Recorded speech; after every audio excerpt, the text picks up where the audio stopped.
하늘 위에 주님 밖에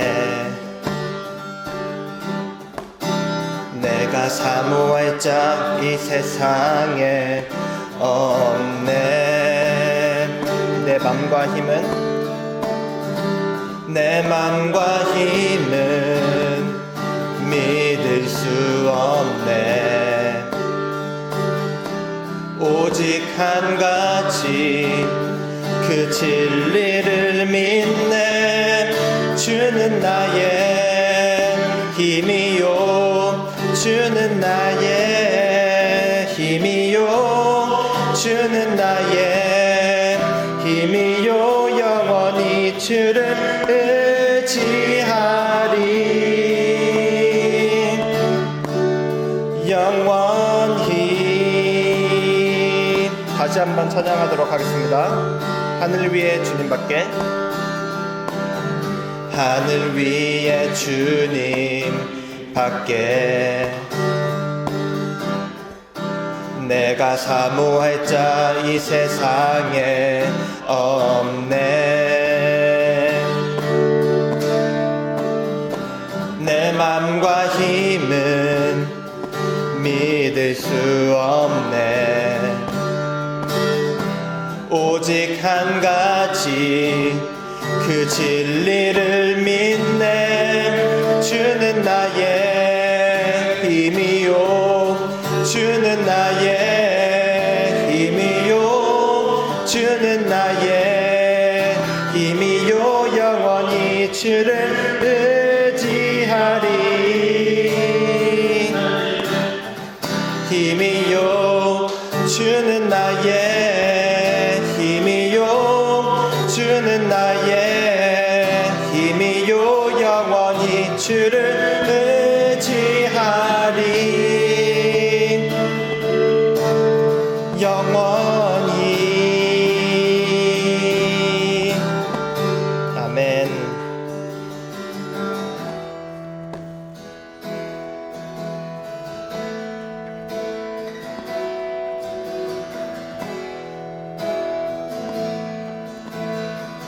주께서 지으신 모든 세계 그 영광 볼 때에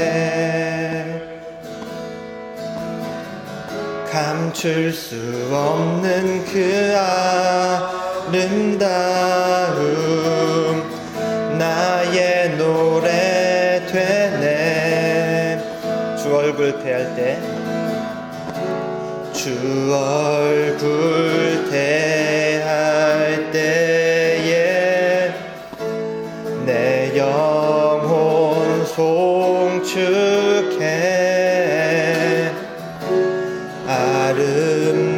아름다운 그 이름 내 영혼 송축해. 여호와 주님, 여호와 주님, 주의 이름이 온 땅 가운데 어찌 아름다운지요. 여호와 주님, 주의 이름이 온 땅 가운데 어찌 아름다운지요. 아름다우신 주님의 성품,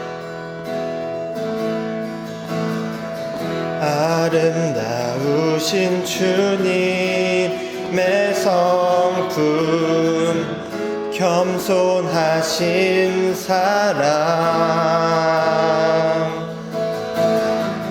비교할 수 없는 그의 이름 영원히 노래해. 주 얼굴 대할 때, 주 얼굴 대할 때에 내 영혼 송축해. 아름다운 그 이름 내 영혼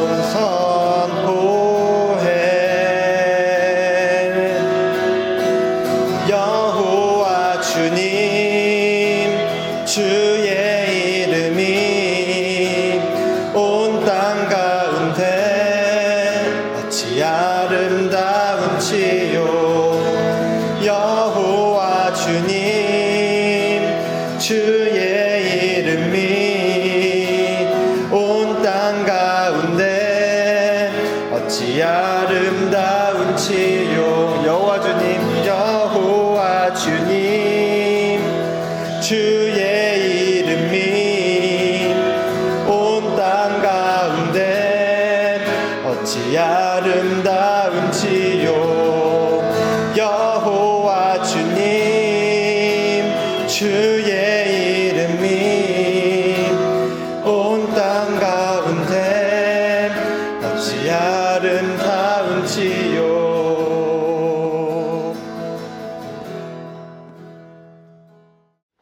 하나님 아버지, 오늘도 저희를 예배의 자리로 불러주시고 함께 찬양하고 기도할 수 있는 시간을 주셔서 감사합니다. 한 주간 살아오며 저희가 알게 모르게 지은 죄와 실수들을 용서해 주시고 저희의 마음을 깨끗하게 하셔서 하나님 앞에 정직하게 나아가게 해주세요. 하나님, 오늘 전해질 말씀을 통해 저희가 하나님의 지혜와 뜻을 더 깊이 깨닫고 그 말씀을 실천하는 삶을 살 수 있도록 도와주세요. 저희가 말씀을 듣고 순종함으로써 삶의 모든 순간에 하나님의 인도하심을 경험하게 해주세요. 이 모든 자리에 함께하지 못한 사랑하는 이들을 위해 기도합니다. 그들이 어디에 있든지 하나님께서 지켜주시고 평안과 사랑으로 함께 해주세요. 이번에 복음 4기가 시작되는데 복음의 은혜 충만히 누릴 수 있도록 도와주세요. 그리고 저희가 드리는 이 헌금이 하나님 나라를 위한 귀한 일에 잘 사용될 수 있도록 축복해 주세요. 이 모든 기도 예수님의 이름으로 드립니다. 아멘. 예레미야 50장 1절에서 7절까지 말씀입니다. 여호와께서 선지자 예레미야에게 바벨론과 갈대아 사람의 땅에 대하여 하신 말씀이라. 너희는 나라들 가운데에 전파하라. 공포하라. 깃발을 세우라. 숨김이 없이 공포하여 이르라. 바벨론이 함락되고 벨이 수치를 당하며 으로닥이 부스러지며 그 신상들은 수치를 당하며 우상들은 부스러진다 하라.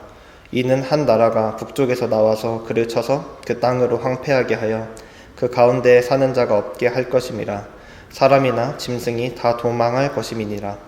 여호와의 말씀이니라. 그날 그때에 이스라엘 자손이 돌아오며 유다 자손도 함께 돌아오되 그들이 울면서 그 길을 가며 그의 하나님 여호와께 구할 것이며 그들이 그 얼굴을 시온으로 향하여 그 길을 물으며 말하기를 너희는 오라. 잊을 수 없는 영원한 언약으로 여호와와 연합하라 하리라. 내 백성은 잃어버린 양떼로다. 그 목자들이 그들을 곁길로 가게 하여 산으로 돌이키게 하였으므로 그들이 산에서 언덕으로 돌아다니며 쉴 곳을 잊었도다. 그들을 만나는 자들은 그들을 삼키며 그의 대적은 말하기를 그들이 여호와 곧 의로운 처소시며 그의 조상들의 소망이신 여호와께 범죄하였음인즉 우리는 무죄하다 하였느니라. 아멘. 우리 지난주에는 모압이여 프랑스여라는 제목으로 하나님 말씀 나눴는데요. 모압 같은 나라도 예배 후에 나눔 시간에 그런 얘기 하더라고요. 이런 나라를 어떻게 해야 될까? 자기 아이도 이렇게 불에 태워서 제사 드리는 그런 나라 어떻게 해야 될까? 하나님께서 그런 나라도 못된 나라, 악한 나라도 사랑하시는 기회를 주시는 사실은 그 모압에게서 나를 발견해야 되잖아요. 그리스도인들은, 성도들은 하나님의 사랑을 많이 받았지만 은혜도 모르고 떠나버린 나라, 대놓고 하나님을 조롱하고 욕하는 나라지만 그래도 하나님께서 포기하지 않으시는 모압에 대한 이야기를 들었습니다. 모압을 바라보면 내가 보이고 내가 보면 또 모압 같은 악한 면이 보이고 해서 그것이 또한 은혜인 것 같습니다. 오늘 나같이 연약하고 부족하고 하나님 앞에 늘 죄밖에 없는 우리를 사랑하시는 하나님 아버지 앞에 겸손함으로 말씀을 듣겠습니다. 우리 기도해 주신 대로 2주 됐죠. 복음 중심적 삶 4기를 시작하게 되었습니다. 하나님 은혜입니다. 너무 감사하고요. 그 복음 중심적 삶 4기를 시작하면서 모든 사람들이 이구동성으로 얘기하는 가스펠 그리드, 복음의 확장선 한번 좀 볼까요? 보고 또 봐도 참 감동적인 도표죠. 회심하는 순간에, 컨버전하는 순간에 growing awareness, of God's holiness. 하나님의 거룩하심에 대한 인식이 점점 커져야 된다. 그게 당연하다. Growing awareness of my sinfulness. 나의 죄성에 대한 인식도 점점 커져야 돼서 그래서 그 간격을 이어주는 유일하신 예수 그리스도를 더 많이 감사하고 더 많이 의지할 수밖에 없게 된다. 그리고 도표가 하나 더 있었죠. 제가 이 도표의 이름을 이제야 알았어요. Religion Grid라고 하더라고요. 종교. 복음이 아니라 종교. 뭐예요? 하나님의 거룩하심을 만나보기, 직면하기 어려워서 그것을 모럴리즘과 셀프 저스티피케이션과 리글리즘과 프라이드로 이렇게 끌어내리는, 그리고 나의 죄성을 직시하기가 너무 두려워서 거기다 대고 denial, 나 그렇지 않아, 그런 이야기들, guilt, shame 이런 것들로 나를 하나님 앞에 조금 더 좋은 것으로 보이고자 하는 이제 그런 거죠. 저를 한번 따라서 해 주십시다. 두려움을 이기는 복음. 네, 두려움을 이기는 복음. 하나님의 거룩하심을 그대로 만나도 두렵지 않을 수 있다. 나의 죄성을 그대로 만나도 두렵지 않을 수 있다. 하나님의 거룩하심을 더 알아가고 나의 죄성에 대해서 더 알아가는 복된 성도 되시기를 예수님의 이름으로 축복합니다. 오직 복음만이 교만하지도 않고 또 열등감에 빠지지도 않게 합니다. 사람은 항상 한쪽으로 이렇게 오류에 빠지잖아요. 조금 잘했다 싶으면 교만하고 조금 실패했다 싶으면 열등감에 빠지고, 그러나 오직 복음만이 하나님의 거룩하심을 바라보며 교만하지 못하게 하고 나의 죄성을 바라보며 열등감을 갖지 못하게 하는 그런 복음입니다. 우리는 지금 예레미야를 계속해서 살펴보고 있는데 예레미야 46장부터 51장까지 하나님의 심판이 쭉 이어지는데 모압을 포함한 10개의 나라에 대한 심판입니다. 그 나라들 한번 읽어보겠습니다. 시작. 애굽, 블레셋, 애굽이 한 번 더 있네요. 죄송해요. 모압, 암몬, 에돔, 다메섹, 게달과 하솔, 엘람, 바벨론. 이 10개의 나라들을 하나님이 차례차례 심판하시는 내용으로 이루어져 있는데, 재미있는 것은 이 나라들이 다 별명이 있어요. 어떤 나라는 활 쏘는 나라, 또 어떤 나라는 대문이 없는 나라, 또 망치 같은 나라. 당연히 이 별명은 그 나라가 잘하는 것으로 지어졌겠죠. 나 활을 잘 쏴. 대문이 없는 나라는 우리나라는 너무 평안해. 도둑도 없어. 그래서 너무 안전해. 바벨론의 별명이 망치입니다. 열국을 부수는 망치. 얼마나 강하다는 이야기겠어요? 다른 나라들이 바벨론에게 붙여준 별명인데 하나님이 붙여준 별명도 있습니다. 채찍입니다. 회초리. 누구를 때리는 채찍일까요? 남유다, 이스라엘을 때리는 채찍입니다. 예레미야가 이 말씀을 자주 사용했죠. 채찍 바벨론이 쳐들어올 것이다. 항복해라. 때리면 맞자. 우리 하나님께 잘못한 것이 많아서 그렇게 맞는 것이다. 맞으면 산다. 아프지만 죽지 않는다. 하나님의 채찍이다. 맞고 정신 차리자라는 메시지를 계속해서 전했더니 예레미야는 친족주의자들에게 살해 위협도 당하고 오해도 받고, 그러다가 예레미야서를 읽어보니까 웃지 못할 일도 당하더라고요. 바벨론의 느부갓네살 왕이 예레미야가 그런 메시지를 전한다라는 소문을 듣고 뭐라고 해요? 너 좋은 놈이구나. 너 동료가 되어라. 우리 편이구나. 유대인들이 이 예레미야를 죽이려고 할 때 느부사라다는 장군을 보내서 예레미야를 구출하기도 합니다. 예레미야가 그 상황에 이걸 참 웃어야 할지 울어야 할지. 그런데 오늘 우리가 읽은 50장부터 마침내 바벨론을 심판하는 하나님의 말씀이 도착하는 거죠. 예레미야가 드디어 이제 자신 있게 힘차게 예언하지 않았을까 생각해 봅니다. 여기서 잠시 여러분 머릿속에 조금 이렇게 질문이 있을 수 있어요. 아까 모압 같은 나라도 사랑한다고 하셨는데, 기회를 주신다고 하셨는데 왜 바벨론은 버리시나? 아니죠. 하나님은 당연히 바벨론에 있는 그 사람들도 사랑하십니다. 회개하고 돌아오길 기다리십니다. 생각해 보시면 하나님께서 바벨론에 다니엘을 왜 보내셨겠습니까? 다니엘을 보내셔서 그 바벨론을 구출하고 계속해서 기회를 주신 까닭이 어디에 있겠어요? 그러나 바벨론이 가진 특별한 영적 의미가 있는 것입니다. 이 바벨론은 어떤 상징적인 존재로 이 성경에서 사용되고 있는데 하나님을 대적하는 세상, 악마적인 힘, 사탄 그 자체, 요한계시록 볼까요? 곧 성령으로 나를 데리고 광야로 가니라. 내가 보니 여자가 붉은 빛 짐승을 탔는데 4절 그 여자는 자줏빛과 붉은 옷을 입고 5절 같이 읽읍시다. 시작. 그의 이마에 이름이 기록되었으니 비밀이라 큰 바벨론이라 땅의 음녀들과 가증한 것들의 어미라 하였더라. 바벨론이 가지는 영적인 상징적인 의미입니다. 그래서 오늘 예레미야 50장 말씀을 보면 바벨론이 굉장히 무자비하게 거침없이 철저하게 심판받는 장면이 51장까지 계속 이어지거든요. 흔적도 없이 뿌리채 뽑혀버리는 것 같은 그림. 여러분, 이 그림이 굉장히 중요합니다. 아마 이번 주도 우리 아침 기도회 때 이 바벨론에 대한 것을 계속 보게 될 텐데 우리 한번 같이 저를 따라서 고백하십시오. 하나님께서 세상보다 크시다. 우리 이것을 잊지 마십시다. 하나님이 세상보다 크시다. 지금은 우리 눈에 하나님을 조롱하고 무시하고 공격하고 교회는 언제나 힘없이 당하는 것 같은, 쓰러지는 것 같은 그런 모습으로 보이지만 그날이 오면, 그때가 되면 하나님은 바벨론, 즉 세상을 심판하시고 교회에게 승리를 선물하게 되실 것입니다. 아멘.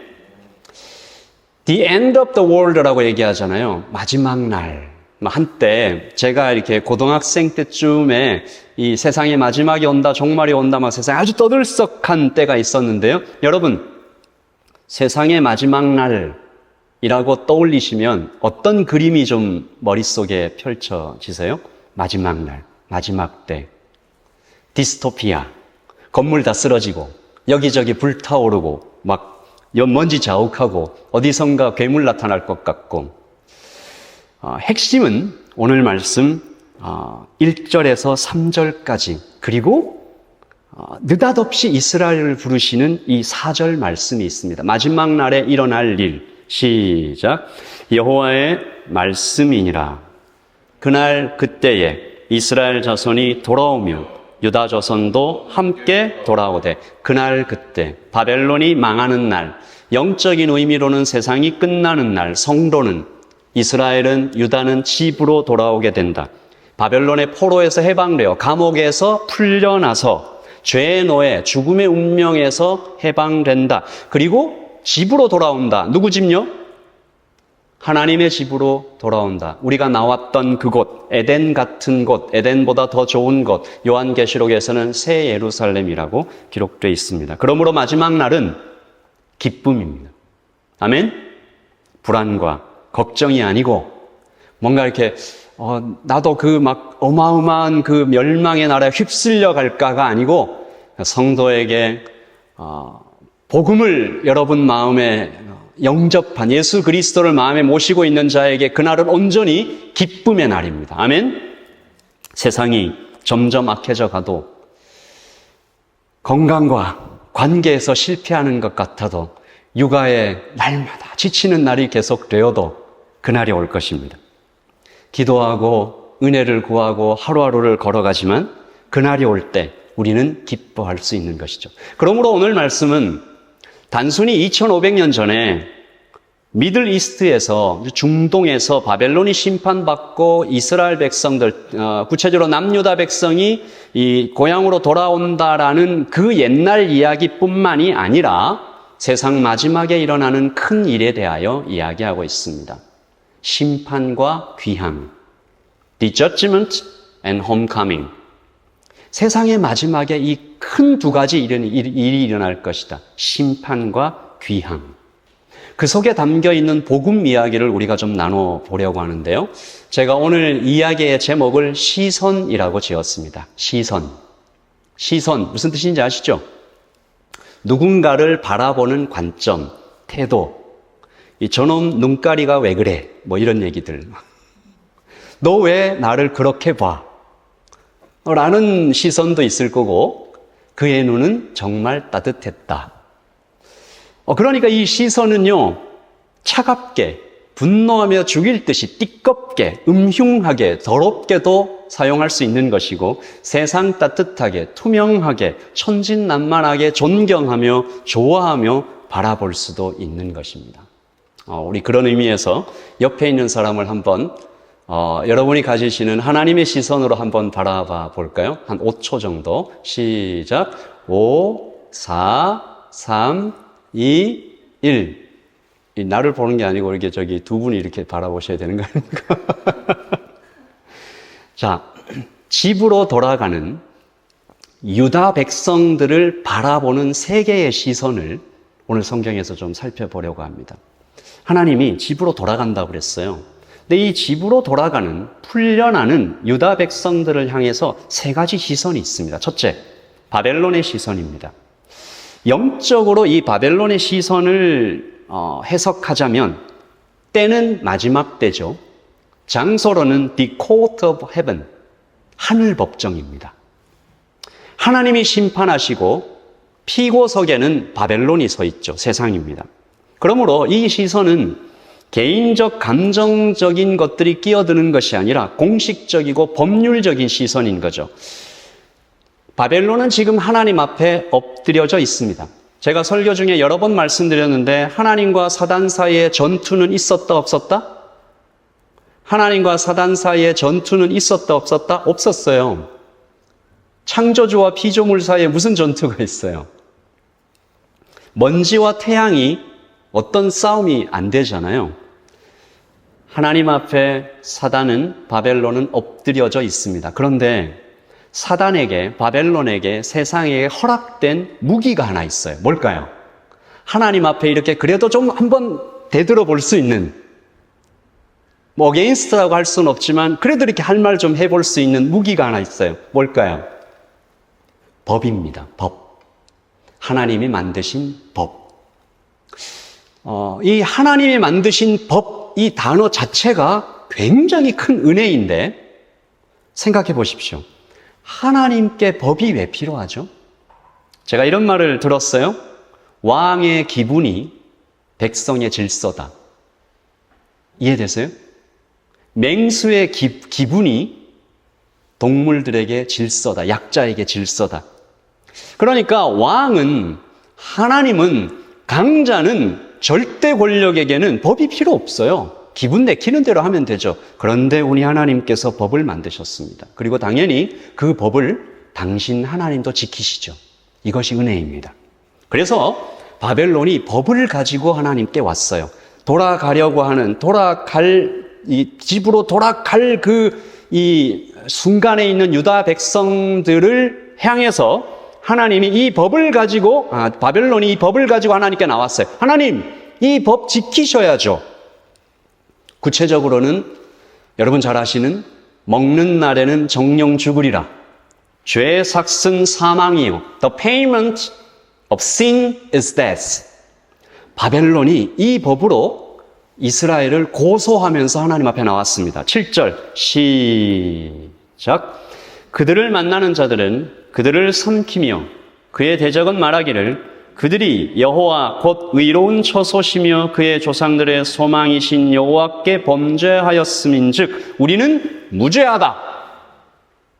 우리는 무죄하다. 그러니까 금방 이해되시죠? 하나님, 이스라엘 is guilty.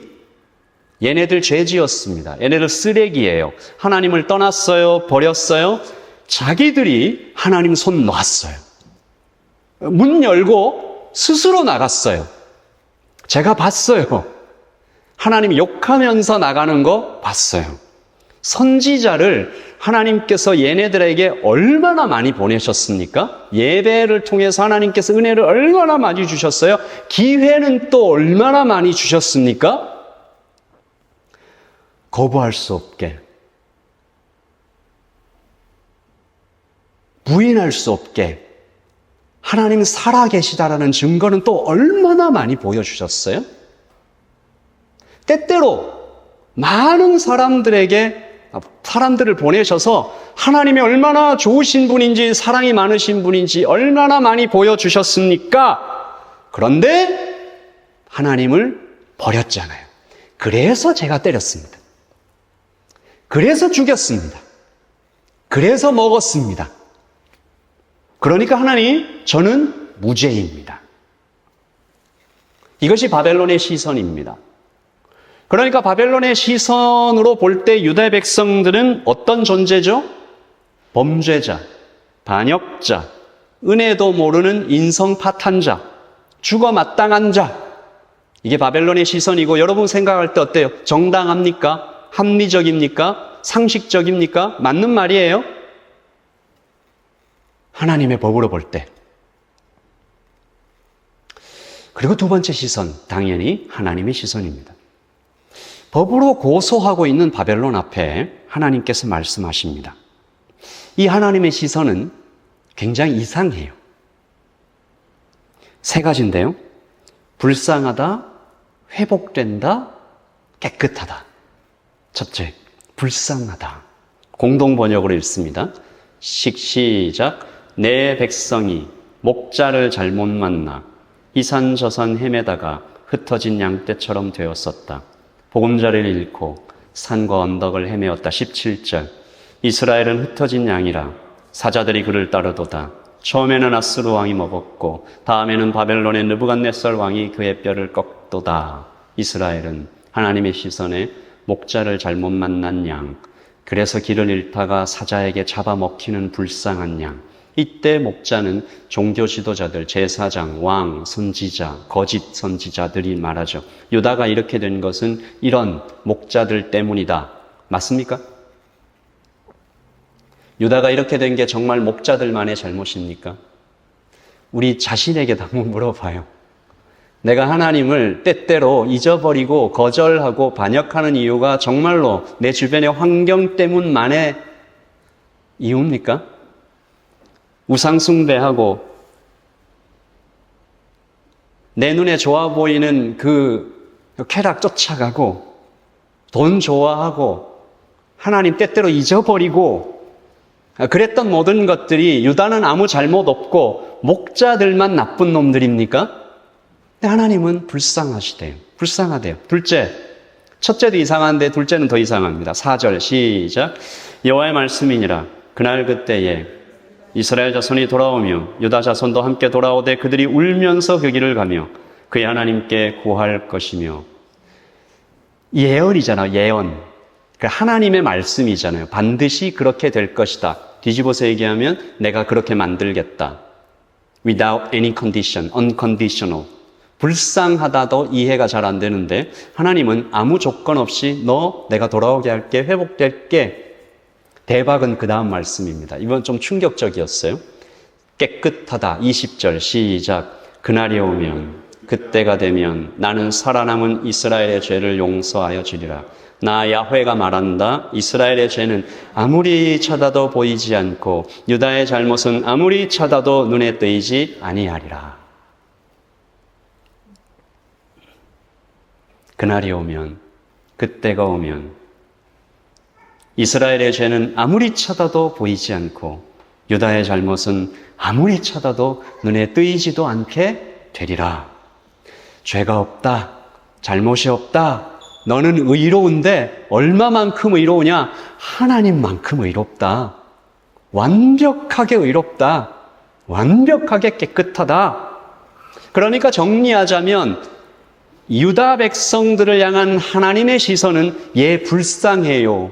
얘 불쌍해. 목자를 잘못 만나서 집 빼앗기고 산에서 헤매다가 잡아먹히는 불쌍한. 그래서 내가 회복시켜 줄 거야. 집으로 다시 돌아오게 할 거야. 내가 그렇게 만들 거야.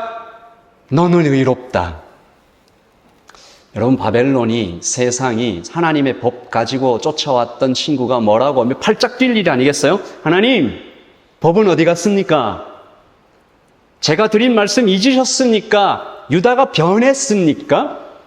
유다가 가슴 치며 통곡하며 죄를 뒤집어 쓰고 그의 행동을 완벽하게 변화시켰습니까? 죄의 본성이 어디 갔나요?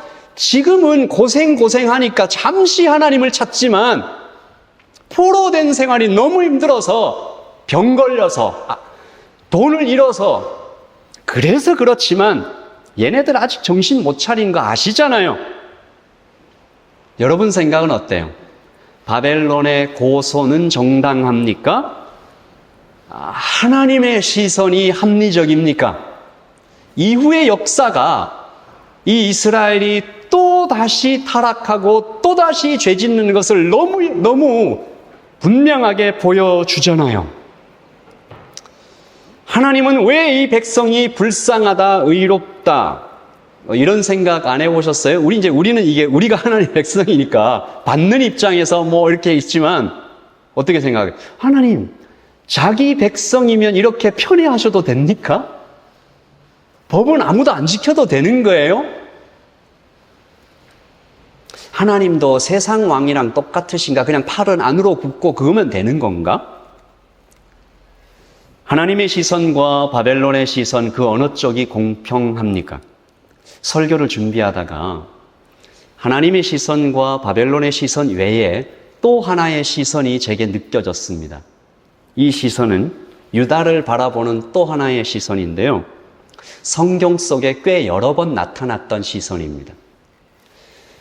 하나님의 시선이 있고 성도를 바라보는 남유다를 바라보는 적의 시선이 있는데 이 시선은 우리 안에 있습니다.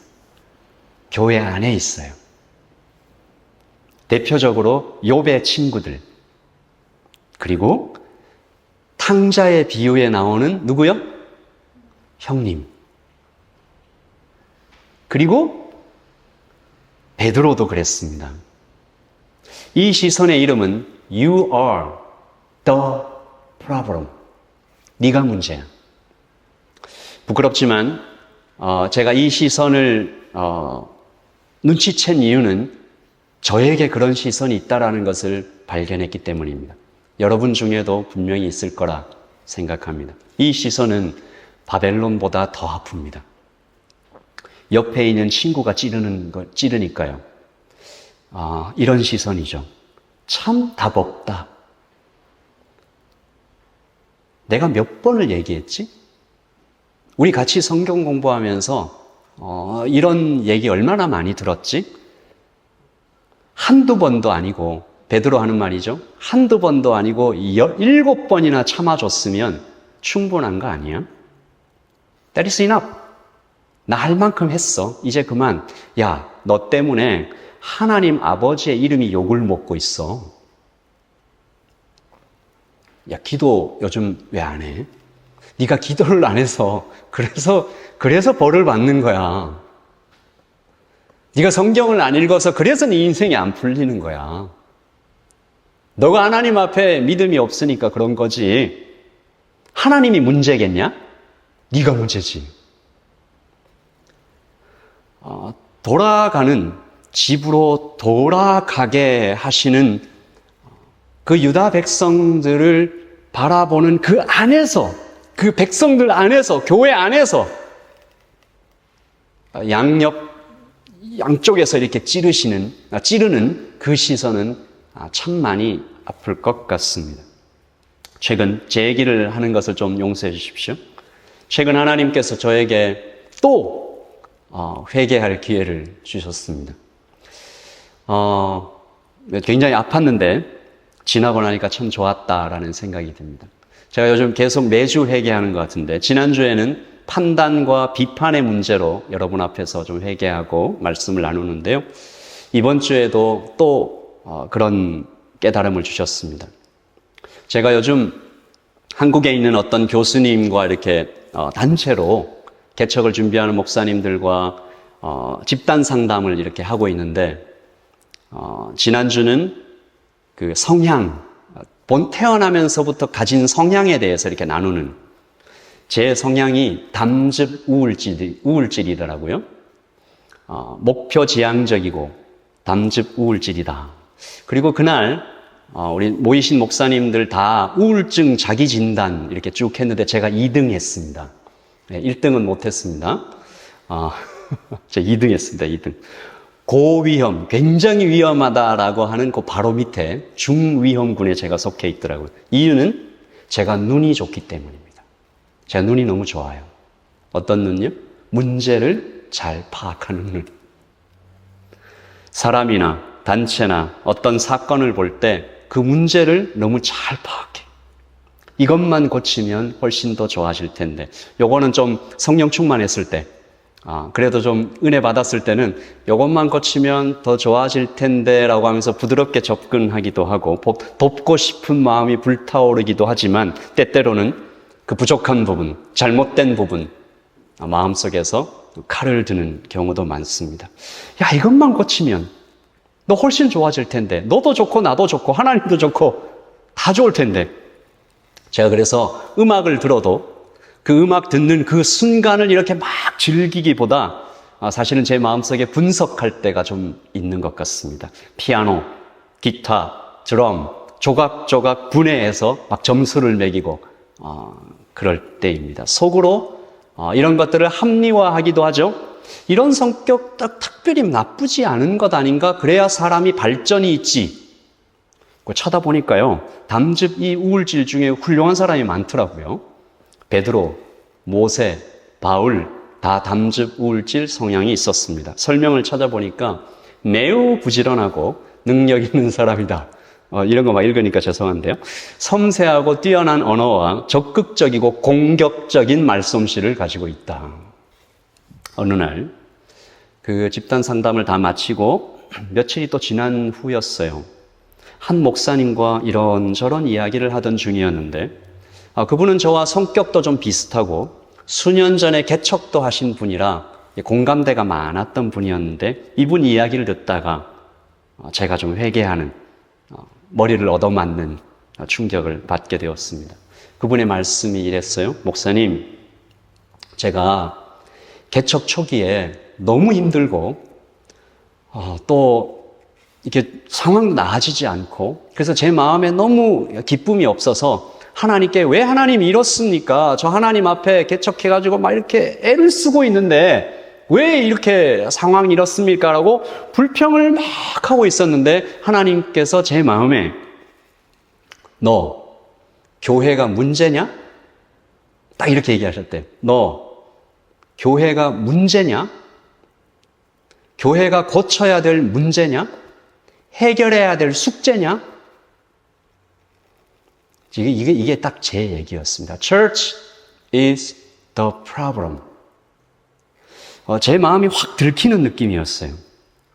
물론 우리 교회가 아직 작은 교회고 이것도 채워져야 되고 저것도 필요하고 교회다운 모습이 되려면 이렇게 저렇게 아직 갈 길이 너무 먼 것이 사실은 팩트고 상황이지만 어떻게 해야 되지? 적어도 이 정도는 돼야 하나님 앞에 정말 좋은 교회의 모습이라고 할 수 있을 텐데라고 생각해왔던 제 마음을 하나님이 그 목사님의 말씀을 통해서 똑같이 찌르시고 제가 그때 즉시 깨닫게 되었습니다. 이 교회는 내가 뭔가 더 해결해야 되고 뭔가 부족한 부분을 고쳐야 되고 그런 것이 아니라 이미 완전한 교회다. 이미 아름다운 교회다. 이미 강력한 교회다. 하나님께서 이 말씀 주시더라고요. 자, 같이 읽읍시다. 시작. 두세 사람이 내 이름으로 모인 곳에는 나도 그들 중에 있느니라. 완벽한 교회. 시작. 나는 이 반석 위에다가 내 교회를 세우리니 죽음의 문들이 그것을 이기지 못할 것이다. 여기에 하나님께서 숫자를 얘기하신 적이 한 번도 없더라고요. 두세 사람만 모이면 거기에 나의 영이, 나의 교회가 완벽한 모습으로, 아주 아름다운 모습으로 거기 있다. 하나님은 또 그때 제 마음을 더 열어주셔서 너가 교회만 그렇게 보고 있는 거 아니야. 아내를 향해서도, 아들을 향해서도, 주변의 사람들을 향해서도 너 자꾸 그 사람들을 뭔가 이렇게 고쳐야 되고 내가 해결해 줘야 되고 그런 문제로 보고 있는 것 아니냐. 그래서 만족도 없고 기쁨도 없고 늘 쫓기고 자책하고 그래서 이 자리를 빌어서 여러분께 죄송함과 감사함을 다시 한번 고백합니다. 이런 저를 참아주시고 때때로 위로해 주시고 그래도 사랑해 주시고 곁에 있어 주시는 여러분들 고맙습니다. 그리고 죄송합니다. 저는 많이 부족한 목사인 것 같습니다. 하나님께서 이스라엘을 향해서도 똑같은 말씀을 전하십니다. 유다가 문제가 아니야. 유다는 하나님의 형상 그대로를 가지고 있는 사람이야. 이스라엘은 문제가 아니고 내가 택한 사랑이고 그래서 바벨론의 고소는 틀렸다라는 것이죠. 여러분, 오늘 우리가 읽은 이 50장에 하나님께서 불쌍하다, 회복된다, 깨끗하다. 이 뭔가 이렇게 생뚱맞게 이렇게 툭 튀어나온 것 같은 말씀인데 사실은 31장 말씀의 반복이거든요. 이것을 성경에서 굉장히 중요한 언약이라고 보는데 이전 것은 지나갔으니 보라 새 것이 되었도다. 새로운 법이 선포가 됐습니다. 자, 시작. 여호와의 말씀이니라. 보라, 날이 이르니 내가 이스라엘 집과 유다 집에 새 언약을 맺으리라. 하나님께서 새 언약을 선포하셨어요. 그러니까 옛날 언약은 뭐예요, 그러면? 지금 새 언약을 선포하셨을 때, 그럼 옛날 언약도 있다라는 거잖아요. 옛날 언약은 신명기에 있습니다. 신명기 28장. 내가 내 하나님 여호와의 말씀을 청종하면, if then, 이 모든 복이 내게 임하여 이르되 성읍에서도, 들에서도, 들어와도, 나가도 복을 받을 것이라. if then. 그리고 정확히 똑같은 말씀이 15절에도 반복되죠. 내가 만일 내 하나님 여호와의 말씀을 순종하지 아니하면 저주가 임할 것이다. 성읍에서도 들에서도 들어와도 나가도. 아까 사단이 하나님 앞에 와서 들고 왔던 법이 바로 이것입니다. 율법. 하나님의 명령을 지키면 복을 받고 지키지 않으면 저주를 받는다. 그런데 하나님께서 새로운 법을 선포하신 것이죠. 그 내용은 다음과 같습니다. 우리 이 말씀 같이 읽습니다. 이 말씀이 지금 우리가 적용받고 있는 하나님의 새로운 법입니다. 시작. 그러나 그날 후에 내가 이스라엘 집과 맺을 언약은 이러하니 곧 내가 나의 법을 그들의 속에 두며 그들의 마음에 기록하여 나는 그들의 하나님이 되고 그들은 내 백성이 될 것이라. 여호와의 말씀이니라. 내가 그들의 악행을 사하고 다시는 그 죄를 기억하지 아니하리라. 여호와의 말씀이니라. 아멘. 옛날 법이 아니라 이제부터 이 법을 지켜라. Old Testament 아니 New Testament. 지키면 살고 못 지키면 죽는다가 아니라 New Testament. 은혜의 법이 선포되는 것이죠. 나의 법을 이제 옛날에는 돌에다 새겼지만 이제는 너희 마음속에 넣겠다. 그 안에다 새기겠다. 그러면 성도는 완벽하게 획기적으로 변화될 것이다. 여러분, 여전히 우리 마음에 좀 그런 생각이 드는 거죠. 아니, 하나님 옛날 법이 그럼 옛날 법은 그냥 이렇게 확 무시해버리고 쓰레기처럼 버려버리고 그냥 새로운 법 선포하시면 되는 겁니까? 아니죠. 여러분, 우리는 알고 있습니다. 이 새로운 법이 선포되기 위해 하나님은 무엇을 행하셨는지, 그 처음 약속을 바꾸시기 위해 하나님께서 지불하신 것이 무엇인지 여러분 아시죠? 이 처음 약속을 새로운 약속으로 바꾸시기 위해 하나님께서 기꺼이 지불하신 게 있다라는 거죠.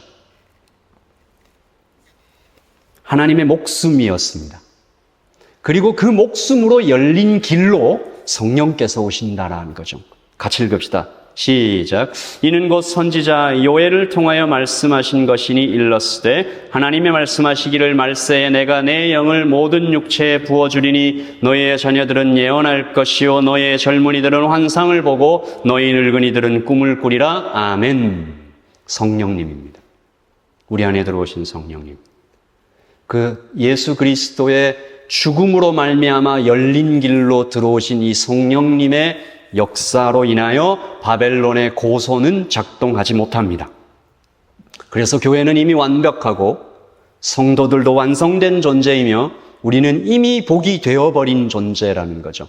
누군가가 100달러 지폐를 여러분한테 주는데 잘못해서 떨어져 가지고 발로 밟히고 구겨져서 진흙이 묻었다 해도 그 100달러 지폐의 가치는 변하지 않는 것이죠. 우리에게 타고난 기질이 있을 수 있습니다. 저처럼요.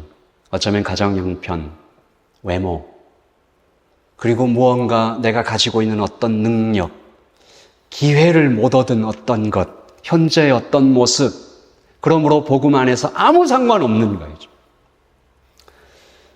기독교 심리학자가 이런 글을 써서 담즙 우울질인 저에게도 희망이 있더라고요. 그래서 그 교수님이 그런 얘기를 해요. 그런 게 보이는 것은 너무 당연한 일입니다. 그러나 성령님으로 변화되어야 됩니다. 예수님을 만나기 전에 바울은 적대적이고 잔인했으며 공격적이었고 날카로웠다. 그러나 성령의 지배를 받기 시작했을 때 바울의 그 목표 지향적인 조직적인 기질은 뭐가 됐어요? 세계 복음화를 이루는 동력이 되었다. 그의 발걸음이 닿는 곳마다 역사의 운명이 바뀌었다. 추진력이 강해서 한 번 목표로 삼은 것은 결코 놓치지 않는 그 기질이 하나님이 쓰시니 사도 바울이 정한 방향에 있는 모든 존재는 역사적인 몸살을 앓게 되었다. 여러분, 우리가 지금 가지고 있는 것이 그 무엇이든 하나님의 손에 들릴 때 예수 그리스도로 향해서 예수 그리스도 때문에 활짝 열린 그 길로 오신 성령님께서 우리 안에 들어오실 때 우리는 하나님께서 나를 바라보시는 새 언약 안에서의 그 시선을 마음껏 누리는 거죠. 우리 같이 한번 읽어볼까요? 시작.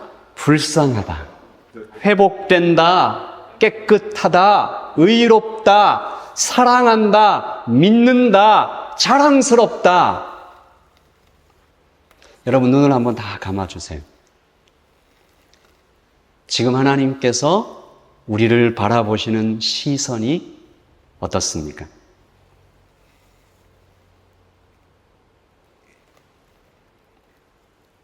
불쌍하다, 회복된다, 의롭다, 깨끗하다, 사랑한다, 믿는다, 자랑스럽다.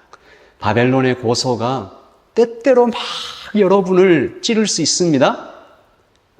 그 법은 이제 효력이 없어요. 새로운 법이 선포되었습니다. 우리 그 다음 한번 읽어볼까요? 복음의 능력은 두 가지로 나타난다. 시작. 첫째, 나는 내가 감히 생각했던 것보다 훨씬 더 큰 죄인이고 허물 많은 존재입니다라고 고백하는 것이다. 둘째, 나는 내가 감히 바랐던 것보다 더 많은 사랑을 받고 용납되었습니다. 아멘. 이것이 새로운 법이었고 그 당시 유다 백성을 돌아오게 하신, 불쌍히 보신, 회복시키신, 깨끗하다고 얘기하신 하나님의 예언적인 시선이었습니다. 우리 마저 이 그림 한번 보고요. 우리 기도하십시다. 이 시간에 그 바벨론의 고소가, 세상의 고소가, 그 시선이 우리를 참 많이 괴롭힐 수 있습니다. 그리고 그것은 세상에서의 예수 그리스도를 모르는 교회 밖의 시선이기도 하고 때때로는 교회 안의 시선이기도 하고 좀 심각하기로는 내 자신의 시선이기도 합니다. 나를 바라보는 너 안 돼, 너가 문제야, 너는 이걸 못했으니까 이런 대가를 치러야 돼, 아니 너는 이만큼 잘했으니까 상을 받는 거지, 못했으면 못 받아 라고 얘기하는 religion, 종교적인 시선, 그 시선을 이제 바꾸십시다. 완전히 계속 반복해서 우리가 읽었던 이 두 가지의 고백을 항상 드리면서 나는 내가 감히 생각했던 것보다 훨씬 더 큰 죄인이고 허물 많은 존재입니다. 그리고 나는 그러나 감히 바랐던 것보다 더 많은 사랑을 받고 용납되었습니다. 그래서 우리가 회심한 이후에 하나님의 거룩하심이 점점 커지고 나의 죄성이 점점 더 많이 인식하게 되는 복음적인 시선을 여러분이 계속 받으시기를 바랍니다. 우리 시간 오늘 교리적인 그리고 신학적인 설교였는데 여러분이 이것을 깊이 주님 앞에 가져가십시다. 기도하겠습니다. 흐르는 시간이 한숨만 남기고 반복된 실패 속 지쳐갈 때 내 맘의 소망이 눈물 조각 될 때 내 곁에 다가와 부르시네. 흐르는 시간이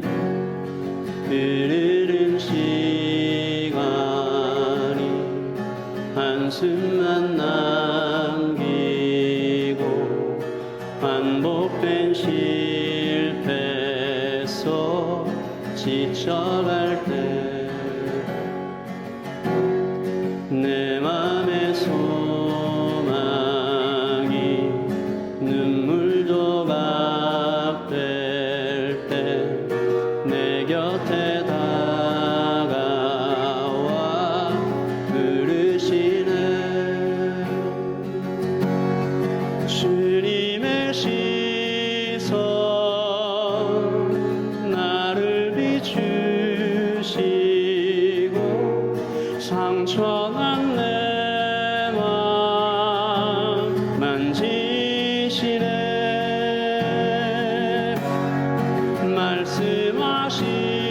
말씀하시고 회복해 하시네. 주의 사랑이 다시 살게 하시네.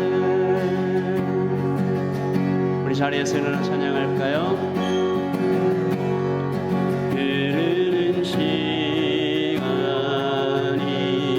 한숨만 반복된 실패 속 지쳐갈 때 내 맘의 소망이 눈물 조각 될 때 내 곁에 다 복음의 시선을, 주님의 시선을, 은혜의 시선, 주님의 시선 나를 비추시고 상처난 내 맘 만지시네.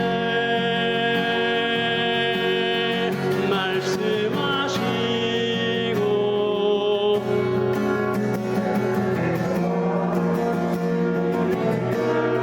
주의 사랑이 다시 살게 하시네. 주님의 시선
기도하며 찬양합니다. 주를 봅니다.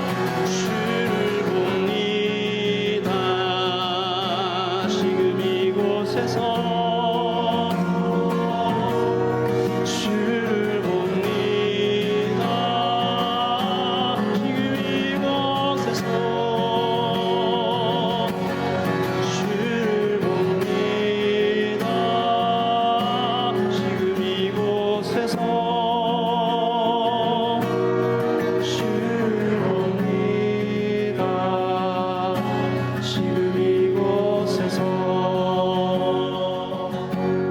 주님의 시선 나를 비추시고 상처난 내 맘 만지시네. 달스하시고 회복해 하시네. 주의 사랑이 다시 살게 하시네. 우리 이 시간에 기도하겠습니다. 성령님을 좀 부르십시다.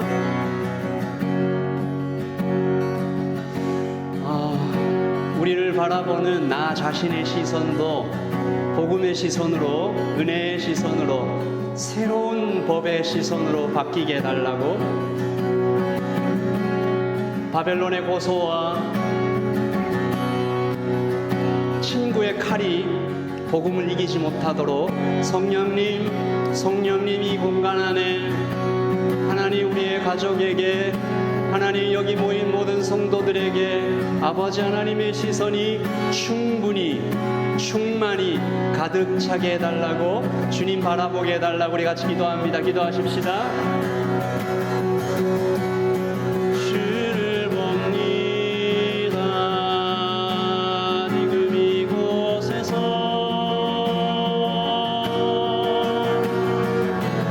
주님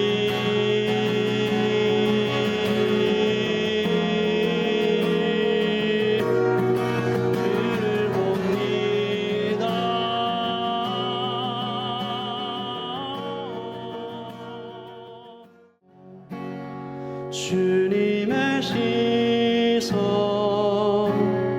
나를 비추시고 상처난 내 맘 만지시네. 말씀하시고 회복해 하시네. 주의 사랑이 다시 살게 하시네. 주의 사랑이 다시 살게 하시네. 주의 사랑이 다시 살게 하시네. 하나님, 우리가 매일을 살아가면서 순간마다, 아침마다, 저녁마다 바벨론의 고소를 듣습니다.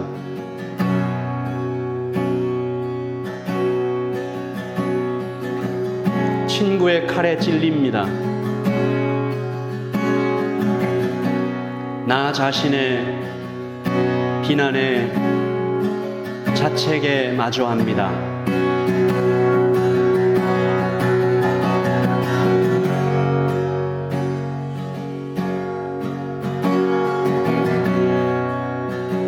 그러나 아버지 하나님, 유다 백성들이 아무것도 하지 않았을 때, 그날 그때에, 하나님이 정하신 그날 그때에 불쌍하다 하시고 돌아오게 하겠다 하시고 너는 깨끗하다 하십니다.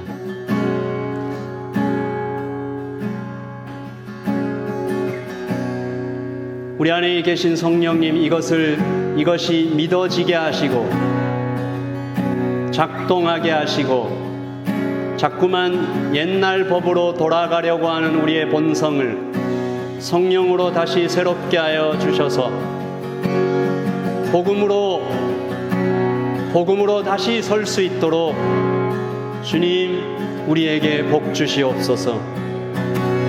오순절 마가의 다락방에 임하셔서 그들을 복음으로 완전히 새롭게 하셨던 내가 이제 하나님의 법을 돌에 새기지 않고 너희 마음에 새겨주겠다.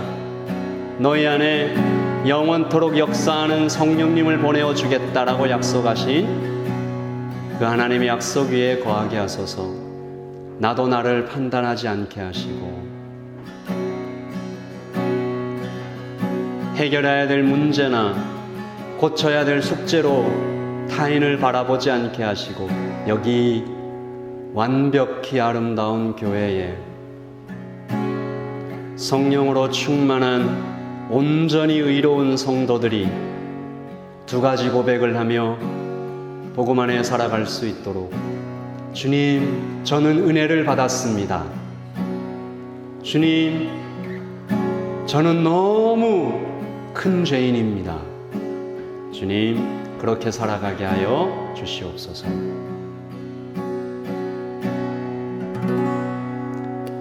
지금은 우리 주 예수 그리스도의 그 크신 사랑과